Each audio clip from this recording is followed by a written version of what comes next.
So hi, this is Prabhat Ranjan. स्वागत करता हूँ आज के इस नई यूट्यूब वीडियो में जिसमें रिव्यू कर रहे हैं इंडिया के एक ऐसे इंजीनियरिंग इंस्टीट्यूट की जिसमें सिर्फ आर्म्ड फोर्सेज के स्टूडेंट्स पढ़ सकते हैं। या तो अगर आप एक वॉर विडो हो या फिर अभी आप आर्म्ड फोर्सेज लाइक आर्मी में, नेवी, एयरफोर्स में सर्व कर रहे हो या फिर रिटायर्ड पर्सन हो, आपके स्टूडेंट्स ही सिर्फ और सिर्फ यहाँ पढ़ सकते हैं। प्लेसमेंट्स बढ़िया देखने को मिलेगा, आपको कॉलेज लाइफ बढ़िया देखने को मिलता है, डिसिप्लिन प्रॉपर होगा, स्पोर्ट्स फैसिलिटीज ढंग का है। हम बात करें AIT Pune, army institute of technology Pune की, जो ऑब्वियसली आपके पुणे महाराष्ट्र में स्थित एक प्राइवेट इंस्टीट्यूट है। स्थापना हुई थी 1994 में एंड 2025 में इन्हें NRF इंजीनियरिंग रैंक बैंड 201 से 300 के बीच रखा गया। आज की इस वीडियो में प्लेसमेंट्स, एडमिशन प्रोसेस का top fee structure, college and hostel life के साथ और बहुत सी चीजें कवर करेंगे। तो चलिए स्टार्ट करते हैं प्लेसमेंट डिटेल्स के साथ। सबसे पहले हमारे सामने प्लेसमेंट डिटेल्स के तौर पे इंस्टीट्यूट का एक डेटा है जो इंस्टीट्यूट ने खुद अपने प्लेसमेंट ब्रोशर में रिलीज कर रखा है। जो अगर आप देखोगे 2025 पासिंग आउट बैच, यानी कि जिनका 2025 में फाइनली प्लेसमेंट लगा एंड फाइनली 2025 में ग्रेजुएट हुए, उनका डेटा ये कहता है कि सभी बीटेक ब्रांचेस को मिलाकर आपको 92.5% का प्लेसमेंट परसेंटेज मिला है। बाकी अगर ब्रांच वाइज डेटा देख लो, 4 ब्रांचेस 2025 पासिंग आउट बैच में थे: computer engineering, electronics and telecommunication, information technology और मैकेनिकल। सभी का देख सकते हो, कंप्यूटर में 97% का placement percentage, electronics and telecommunication में 90%, इंफॉर्मेशन टेक्नोलॉजी में 93%, मैकेनिकल में 86%। इसके अलावा अगर और ब्रांचेस जानने हैं तो ब्रांच और ऐड हुआ है, जैसे ऑटोमेशन एंड रोबोटिक्स इंजीनियरिंग, लेकिन ये बाद में ऐड हुआ है। 2025 पासिंग आउट बैच में ये 4 ब्रांचेस ही थे इस समय तक। बट इस समय ये डेटा मिलता है भैया कि लगभग 80 से 90%, इनफैक्ट 85 to 95% तक का प्लेसमेंट परसेंटेज है, जिसमें 85 कोर में आप मान के चल सकते हो और 95 वाले एंड में आपका जो इंफॉर्मेशन टेक्नोलॉजी और कंप्यूटर वगैरह जो ब्रांचेस है, जिसके अंदर SD रोल, सॉफ्टवेयर डेवलपमेंट वगैरह हमें ज्यादा देखने को मिलता है। और अगर इसके अलावा अगर आप देखते हो भैया कि ओवरऑल एवरेज पैकेज 10.45 LPA का रहा, मीडियन पैकेज 8.5 LPA का। मीडियन और एवरेज में क्या फर्क होता है वीडियो हमने बना रखा है, आप जाकर चेकआउट कर सकते हो। इसके अलावा अगर और कुछ आपको डाउट रह जाता है वीडियो देखने के बाद भी, आप कमेंट सेक्शन में डिमांड कर सकते हो कि भैया मीडियन से क्या समझे, एवरेज से क्या समझे, हाईएस्ट पैकेज से, एंड हाईएस्ट पैकेज से हम कितना अपने लिए क्या कुछ सोच सकते हैं। जैसे हाईएस्ट पैकेज तो किसी किसी स्टूडेंट को मिल गया, लेकिन उससे फिर भी हम अपने लिए क्या डिराइव कर सकते हैं। इससे इन शॉर्ट एक ब्रीफ दूंगा कि हाईएस्ट पैकेज अचानक से ऐसा नहीं होता कि सारी कंपनीज 8, 10, 12 LPA की आ रही है, अचानक से एक कंपनी 60, 70 LPA की आ गई। इसके बीच का एक रेंज बनता है कि अगर एक कंपनी 60, 70 की है तो कुछ कंपनी 30, 40 की भी रही होगी, 50, मतलब इस लेवल के कंपनीज आते हैं, ये समझ सकते हो। बाकी आप डिमांड करो ढंग से, और डिटेल वीडियो बनेगा, फिलहाल जो है आप उसे जाकर चेकआउट कर सकते हो। तो 59 LPA का हाईएस्ट पैकेज बना एंड 94 कंपनीज ने विजिट किया था।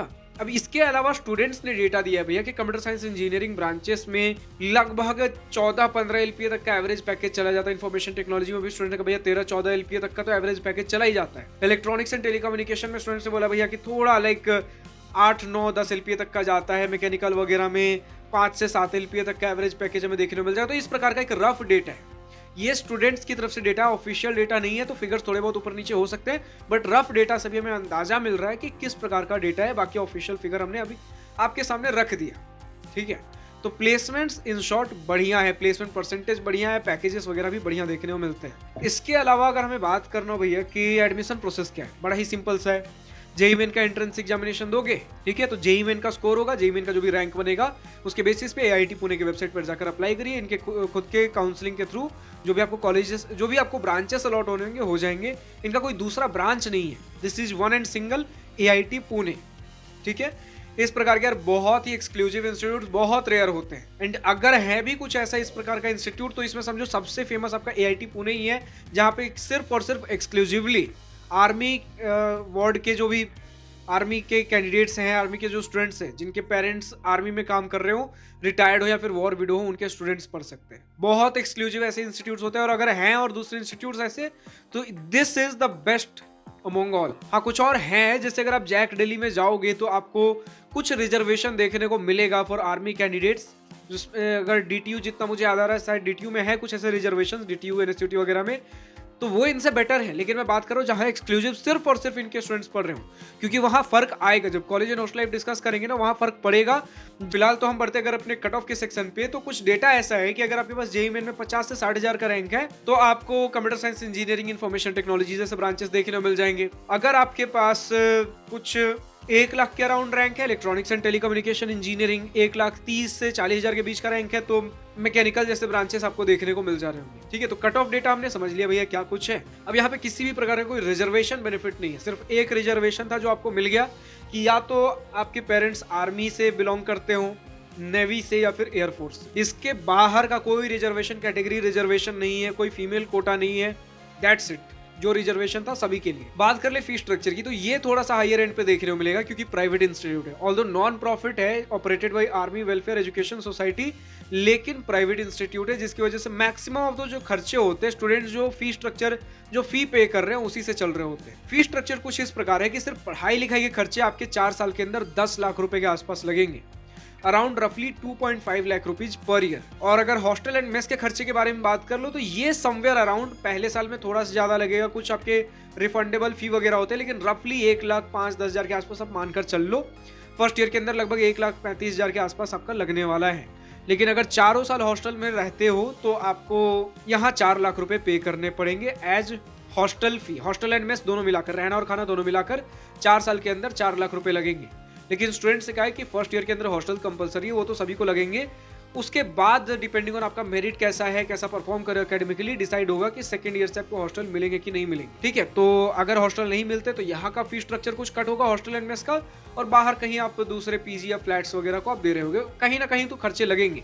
और अगर आप पुणे से बिलोंग करते हो तो आप घर से आना जाना कर सकते हो टू एंड फ्रो। फिलहाल 10 लाख रुपए पढ़ाई लिखाई के खर्चे के 4 साल के अंदर, और 4 लाख रुपए आपके रहने खाने के जो खर्चे होंगे हॉस्टल एंड मेस के। तो 4 साल के अंदर पढ़ना लिखना रहना खाना सब कुछ मिलाकर 14 से 15 lakh to be safe side आप मानकर चल सकते। अब इसके अलावा स्टूडेंट से रिक्वेस्ट करूंगा कि अगर कोई स्कॉलरशिप है जो कि इस इंस्टीट्यूट में स्टूडेंट्स के बीच पॉपुलर है, तो कौन से स्कॉलरशिप है, स्कॉलरशिप का नाम, स्कॉलरशिप उसमें पैसे कितने मिल जा रहे होते हैं, एलिजिबिलिटी क्राइटेरिया, आपके बैच से कितने स्टूडेंट्स ने अप्लाई किया, कितनों को मिला, एंड डॉक्यूमेंट्स कौन से रिक्वायर्ड हैं, एप्लीकेशन खुलता कब है, डेडलाइन कब रहती है। अगर ये सारी चीजें कमेंट सेक्शन में लिखकर बताते हो तो हमारे स्टूडेंट्स को और सहूलियत मिलती है कि अगर मैं एलिजिबल हूँ, इन बातों का ध्यान रखूँ, तो कम से कम इतना फाइनेंशियल बर्डन तो कम हो ही जाएगा। फिलहाल अब हम बढ़ते अपने कॉलेज एंड हॉस्टल लाइफ की सेक्शन पे, जिसका स्टूडेंट को सबसे बेसब्री से इंतजार होता है। तो 30 एकड़ 30 एकर्स का आपको कैंपस एरिया देखने को मिलेगा पुणे से थोड़ा सा आउटस्कर्ट एरिया में। बट आउटस्कर्ट का मतलब ये नहीं है कि चीजें आपके लिए एक्सेसिबल नहीं होंगी। इनफैक्ट कुछ चीजें आपके लिए और ज्यादा एक्सेसिबल हो जाती है, क्योंकि अगर पुणे का आप मैप देखोगे कुछ इस प्रकार है, हो सकता है वीडियो इन्वर्ट हो जाए रिकॉर्ड करने वक्त या फिर एडिट होते समय। आप ऐसा बस मान के चलो कि कुछ इस प्रकार का एक मैप है, थोड़ा सा अंदर की तरफ प्रोट्रूडेड सेक्शन है, यहाँ से थोड़ा सा बाहर की तरफ निकलता है, एंड इधर कहीं कैंपस है आप, और नीचे की तरफ कहीं मेन पुणे है, और ऊपर कहीं थोड़ा पिंपरी चिंचवाड़ का मेन हब है। देखो पुणे कुछ इस प्रकार का है ना कि ऐसा नहीं कि सारा कुछ पुणे है, half of the section Pimpri Chinchwad है और half of the section Pune है। ऊपर की तरफ पिंपरी चिंचवाड़ एंड नीचे की तरफ पुणे। इनफैक्ट बोला जाता है पिंपरी चिंचवाड़ और बड़े साइज का है पुणे से, and Pimpri Chinchwad is a planned place, planned city आप कह सकते हो। तो थोड़ा ज्यादा ऑर्गेनाइज्ड, आपको ट्रैफिक मेन पुणे से थोड़ा कम देखने को मिलेगा, लेकिन चीजें things to live Pimpri Chinchwad में भी उतनी ही मिलेंगी। एंड इनका प्राइम एरिया समझ सकते हो पिंपरी चिंचवाड़ के अंदर पिंपले सौदागर, वाकड़। मैं इतना कैसे जानता हूँ क्योंकि मैं खुद पिंपले सौदागर में रहता हूँ। ठीक है, मैं अभी जॉब के पर्पज से पुणे में हूँ, एंड पुणे के अंदर इन शॉर्ट लोग पिंपरी चिंचवाड़ को नहीं जानते। कई जगह जाओगे तो ऐसा होता है कि यार कुछ एरिया है जिसको लोग नहीं जानते, तो उसके पास के एरिया से हम रेफर करते हैं। एंड इनफैक्ट अगर आप कई लोग पिंपरी चिंचवाड़ को पुणे, अगर आप अमेजॉन फ्लिपकार्ट वगैरह पे लोकेशन भी डालोगे ना, तो पुणे के नाम से आपको डिलीवर कर दिया जाएगा। तो इस तरीके से लोग पिंपरी चिंचवाड़ को भी दूर दराज में कहीं आप पुणे से रेफर करते हो। And in way of living, cost of living बोल सकते हो, या फिर अगर प्रॉपर ढंग से आपको रहना है, ज्यादा कुछ क्राउड नहीं चाहिए, क्राउड तो यार पिंपरी चिंचवाड़ में भी है, पुणे से बेटर आप पिंपरी चिंचवाड़ प्रेफर कर सकते हो। थोड़ा कॉस्ट ऑफ लिविंग कम होगा, हालांकि यार महंगा है, मैं कंपैरिजन कर रहा हूँ पुणे मेन सिटी से पिंपरी चिंचवाड़ को, और इसमें ढंग के लोकेशन में रहना है तो आप वाकड़ या फिर पिंपले सौदागर देख सकते हो। अब इसमें जब हम ऑब्वियसली और भी बढ़िया बढ़िया जगह हैं, लेकिन अभी के लिए आप इनको मानकर चलो, क्योंकि इसके ऊपर मैं इतना एम्फेसिस इसलिए दे रहा हूँ क्योंकि इससे जस्ट थोड़ी सी दूरी पे आपको इंस्टीट्यूट देखने को मिलेगा, आपका AIT पुणे। ठीक है, तो AIT पुणे के जो पास के एरिया हैं वहां पर थोड़े से ऐसा लगे भैया remote area, but proper city से वेल कनेक्टेड। थोड़ा सा सिटी के बस भीड़ भाड़ से थोड़ा दूर है, वरना सिटी से प्रॉपर कनेक्टिविटी आपको देखने को मिल जाएगी। जो सिटी के अंदर गवर्नमेंट बसेज चलते हैं वो आपके इंस्टीट्यूट से होते हुए भी जाते हैं, तो प्रॉपर कनेक्टिविटी है। ठीक है, इनफैक्ट अगर एयरपोर्ट जाना हो, हम कहीं भी अगर पिंपरी चिंचवाड़ के प्रॉपर हब में रह रहे हैं, तो हमारे यहाँ से एयरपोर्ट लगभग 19 से 20 किलोमीटर पड़ता है, 15 से 20 किलोमीटर रफली अगर आप मान के चलो। आपके यहाँ से अगर आप डायरेक्ट आपका रूट पड़ता है लगभग कितने किलोमीटर्स का, 7 से 8 किलोमीटर का। हम जो जाते हैं पिंपरी चिंचवाड़ से कुछ घूम कर एयरपोर्ट जाता है, आपका सीधा कनेक्टिविटी है इस तरीके से एयरपोर्ट का, ठीक है, बिल्कुल ट्रैफिक नहीं, आराम से विजिट करो। इनफैक्ट रेलवे स्टेशन भी, पुणे जंक्शन रेलवे स्टेशन सिर्फ 11 किलोमीटर पे। तो इतना मैंने इसलिए डिफाइन किया, इसलिए क्योंकि यार थोड़ा आपको लगेगा शहर के भीड़ भाड़ से दूर है, लेकिन शहर से कहीं बहुत बाहर नहीं है, शहर से प्रॉपरली कनेक्टेड है, बस भीड़ भाड़ से दूर है। एंड बहुत जगहों से कनेक्टिविटी आपकी और बढ़िया हो जाती है। एंड लाइक डिगे हिल्स के फुट हिल्स पे सिचुएटेड है, थोड़ा आपको आर्मी वाला प्रॉपर फील देखने को मिलेगा, क्योंकि उन्हीं के कहीं ना कहीं लोकेशन में सिचुएटेड है।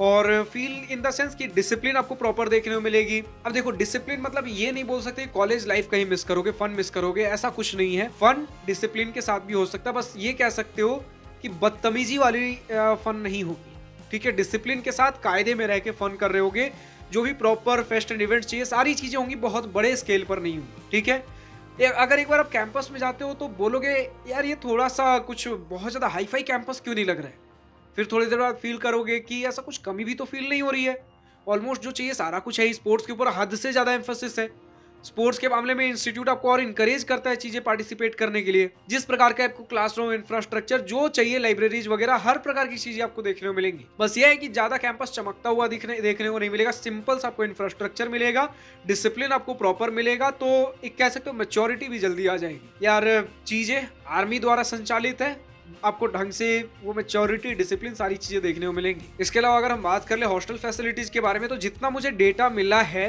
मोस्टली 2 शेयरिंग 3 शेयरिंग रूम्स का ही डेटा है। देखो कुछ मेरे पास एक रफ डेटा भी इसके आगे का, 2 शेयरिंग 3 शेयरिंग तो कंफर्म है, बट फर्स्ट ईयर में जो मुझे डेटा मिला 2, 3 और 4 शेयरिंग रूम्स आपको देखने को मिलेंगे। अब उसके बाद फर्स्ट ईयर कंपलसरी हॉस्टल से, फर्स्ट ईयर के बाद डिपेंडिंग ऑन आपका फर्स्ट ईयर में मेरिट कैसा रहा उस हिसाब से डिसाइड होगा सेकंड ईयर से आपको हॉस्टल मिलेंगे कि नहीं मिलेंगे। और सेकंड ईयर से मुझे जानने को मिला है कि single, double and triple sharing rooms है। सिंगल मतलब एक रूम में 1 लोग रहोगे, डबल मतलब एक रूम में 2, ऑब्वियसली आगे का ट्रिपल एंड 4 शेयरिंग रूम समझ सकते हो। तो इस प्रकार का है। एंड इंस्टीट्यूट के आसपास में कुछ पीजी या फिर रेंटेड फ्लैट्स वगैरह अवेलेबल हैं, तो अगर आपको हॉस्टल्स नहीं मिल रहे आप बाहर जाकर रह सकते हो, लेकिन फर्स्ट ईयर के अंदर हॉस्टल्स मिल जाएंगे। तो उस समय आप कुछ अगल बगल के एरिया का पता कर लीजिए, अगर आपको हॉस्टल्स या फिर रेंटेड कुछ बाहर में पीजी रेंटेड फ्लैट्स चाहिए होंगे आप पता करके रख सकते हो। तब ये तो एक बात हो गई। मेस का खाना स्टूडेंट्स ने बोला भैया बेटर देन जो एवरेज बाहर जो दूसरे कॉलेज हैं उनसे बेटर मिलेगा। ऑब्वियसली घर के खाने जैसा नहीं होगा, लेकिन बेटर है, ठीक है। इसके अलावा जेंडर रेशियो स्टूडेंट्स ने बोला भैया थोड़ा कम है, लाइक एक एवरेज इंजीनियरिंग कॉलेज में थोड़ा कम होता ही है, बॉयज के कंपैरिजन में गर्ल्स थोड़े कम होते हैं, यहाँ थोड़ा और कम है, बट ज्यादा नहीं, मतलब ठीक है। ऑब्वियसली अगर सिंपल ऐसे बोलोगे भैया अगर कैंपस के अंदर जाओगे भैया तो यहाँ तो ज्यादा गर्ल्स ही नहीं दिख रही यार। यूजुअली इंजीनियरिंग कॉलेजेस में बॉयज के कंपैरिजन में गर्ल्स कम ही होती हैं, लेकिन यहाँ थोड़ी सी, ज्यादा नहीं, थोड़ी सी और कम देखने को मिलेगी। तो इसी प्रकार का आपका कॉलेज लाइफ, फेस्ट वगैरह चल रहा होगा। हॉस्टल के इन टाइम्स रात के 8 से 10 बजे तक बताए गए हैं, लगभग 8 बजे के आसपास तब बताए गए जब आप फर्स्ट ईयर में होगे। तो फर्स्ट ईयर के अंदर यूजुअली कॉलेजेस में थोड़ा जल्दी आपको बुलाया जाता है हॉस्टल्स के अंदर, रात के 9-10 बजे तक, बाकी लेटर ईयर्स। इसी प्रकार का आपका इंस्टीट्यूट है। बाकी अगर घूमना हो तो कुछ चीजें अपने एक्सपीरियंस से बता देता हूँ। पुणे अगर आ रहे हो तो एक आगा खान पैलेस घूम सकते हो, जहाँ पर गांधी जी को, महात्मा गांधी को नजर कैद किया गया था। एंड जितना मुझे पता है काइंड ऑफ जेल हुआ करता था, आज एक बहुत अच्छे एक म्यूजियम में कन्वर्ट कर दिया गया है। तो घूमने फिरने के लिए अच्छे प्लेस हैं, काफ़ी चीज़ें जानने को मिलेंगी। इसके अलावा शनिवार वाड़ा है, एक फोर्ट आपको देखने को मिलेगा, लाल महल पैलेस एक देखने को मिलेगा। बहुत फेमस यहाँ का एक गणपति मंदिर है, दगड़ू सेठ गणपति मंदिर। इसके अलावा आप गर्ल्स अगर हो FC रोड जरूर से जरूर विजिट करो, बोल सकते हैं बहुत बड़ा गर्ल्स के लिए, सिर्फ स्पेशली गर्ल्स के लिए एक मार्केट है, ठीक है। कपड़े वगैरह के लिए, कपड़े शूज वगैरह अगर आपको चाहिए, खाने पीने की भी जगह मिल जाएंगे FC रोड में। अगर मॉल विजिट करना हो, Phoenix mall of Millennium India के one of the biggest malls में आता है। ये सारी चीज़ें अगर आ रहे हो तो एक्सप्लोर करें। फिलहाल आज की इस वीडियो में इतना ही। अब जो भी स्टूडेंट्स EIT पुणे से इस वीडियो को देख रहे हैं, अभी तक का आपका अपना experience, exposure, pros and cons, positive and negative points of the institute, कुछ भी कवर करना हो कमेंट सेक्शन में लिखकर बता सकते हो। इसके अलावा अगर मेरी किसी बातों से सहमत या असहमत हो, अगर लगता है मैंने कोई पॉइंट रॉन्ग बोला है, मिसिंग या आउटडेटेड इन्फॉर्मेशन है, कमेंट सेक्शन में लिखकर बताइए सही डेटा क्या है। मैं अपनी तरफ से best of the best information provide करने की कोशिश करता हूँ। अगर कुछ रह जाता आप लिख दिया करो यार। हमारा मेन मोटिव यह है कि हमारे स्टूडेंट्स को, आपके आने वाले जूनियर्स को सही से सही, सटीक से सटीक इन्फॉर्मेशन मिलना बेहद जरूरी है, या तो मेरे द्वारा या फिर आपके द्वारा। अब जो भी स्टूडेंट और किसी दूसरे कॉलेज का रिव्यू देखना चाहते हैं कमेंट सेक्शन में डिमांड करिए। अगर आप किसी दूसरे कॉलेज से इस वीडियो को देख रहे हो, अगर आपको भी अपने इंस्टीट्यूट का इसी प्रकार का एक रिव्यू चाहिए, कमेंट सेक्शन में डिमांड करिए। डिमांड होगी हम जल्द से जल्द कवर करेंगे। और आप अपने इंस्टीट्यूट से बात करिए कि हमें रीच आउट करें। डिस्क्रिप्शन में हमारा जीमेल आईडी दिया गया prabhatar729@gmail.com। हमें रीच आउट करें for a sponsored video, for a sponsorship, जिसके अंतर्गत हम आपके इंस्टीट्यूट को जल्द से जल्द कवर करेंगे अगर आपको जिस प्रकार का डेटा हाईलाइट करना है, भैया हमारे इंस्टीट्यूट में ये सारी चीज़ें लेकिन लोगों को अवेयरनेस नहीं है, हम हर प्रकार का डेटा हाईलाइट करेंगे लेकिन क्रॉस चेक फैक्ट वेरीफाई करने के बाद। क्योंकि हमारा मेन मोटिव ये है कि हमारे स्टूडेंट्स को फर्क नहीं पड़ना चाहिए कि वीडियो स्पॉन्सर्ड है कि नॉन स्पॉन्सर्ड है। उनके लिए सारे ही वीडियोस उतने ही रॉ, रियल एंड अनबैस्ड होने चाहिए। फिलहाल आज के इस वीडियो में इतना ही। अगर वीडियो पसंद आया तो लाइक शेयर और बिल्कुल करिएगा, और अगर कुछ दिल की बातें, कुछ मन की बातें लिखकर बतानी या पूछनी हो तो कमेंट सेक्शन आप ही के लिए तो है। Thank you for watching this video. Goodbye, nice day, wish you all the best of future, enjoy journey.